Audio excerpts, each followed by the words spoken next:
We actually bought an existing business in August of 2007. We had been customers there for about 4.5 years and just fell in love with it. Knew the owner. At the time, my dad was still alive. So my dad was left unchaperoned one day in there and got with the owner and found out that it was for sale. And we had a contract on it the next week. Designed, built, and moved to a new location that almost doubled our seating and added liquor back in 2015.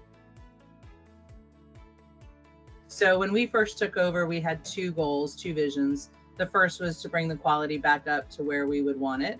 And the second was to make sure that we fully understood what we were doing so that we were running the business in the best way.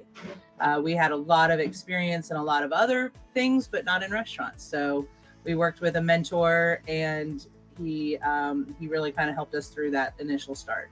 My father and I had always talked about running a family restaurant. I don't know why, I don't know where it came from. I grew up in the kitchen with my mother and in the garage with my father. And it was just kind of a natural thing for our family to look into hospitality.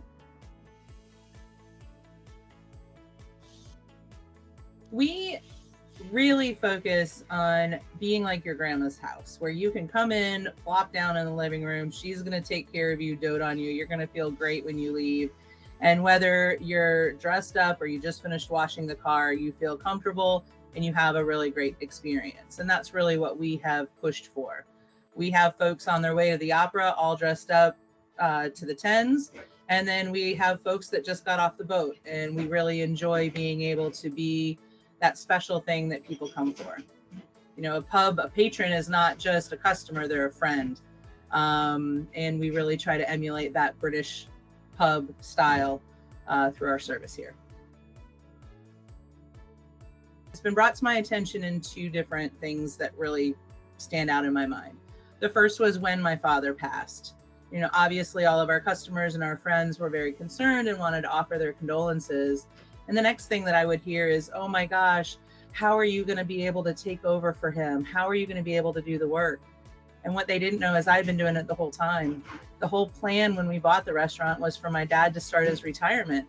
So he was the face, the one who was singing and talking and playing, and he had great ideas and he had a lot of resources, but I was the one running the numbers, doing the orders, you know, really running the meat and potatoes, if you will, of the restaurant. And it was kind of interesting that no one even thought that maybe I knew how to do that. I've noticed that I was never taught how to negotiate. And you never really think about that. A couple of jobs that I had, I ended up making more money than they told me they were going to pay me, because by the time I hired, my salary was below their company minimum. And I never even realized that. I never really thought of that. And it comes through in the restaurant industry in menu prices. And right now, this last 6 months has been huge, because obviously prices have been going through the roof. I know in all of my numbers and spreadsheets, I know where I need to be. I know what I need to be charging, but it's still terrifying. Am I worth enough? Am I good enough? Is my food good enough? Is the service I'm providing good enough to request these numbers? And that's something I still to this day fight, but I'm standing up for myself more and more of, yes, I am giving you the best quality food. I'm giving you solid portions. I'm giving you consistency. I'm giving you great service and a great experience. It's absolutely worth every penny I'm asking. And that has been something that I have worked on for over 14 years in this industry. I would have maybe two pieces of advice. One is very Sysco specific, and that is that Sysco has amazing people and amazing resources. And my business has changed so much in the last 14 years. We actually moved from about a 100-seat restaurant. We designed, built, and moved into a 200-seat restaurant and added liquor and added all sorts of complications. And Sysco was really there to help me through it. Also, through the times with Sysco, I've maybe run into some reps or some people that didn't really fit with me and my way of thinking. And when I had the confidence to speak up, they were willing to work with me. They found the right people, and I was even more successful. Follow your gut. For a lot of people, it may not be something you're used to, but that's something that I've really learned. You can listen to your brain, you can listen to your heart, but your gut really knows what's going on.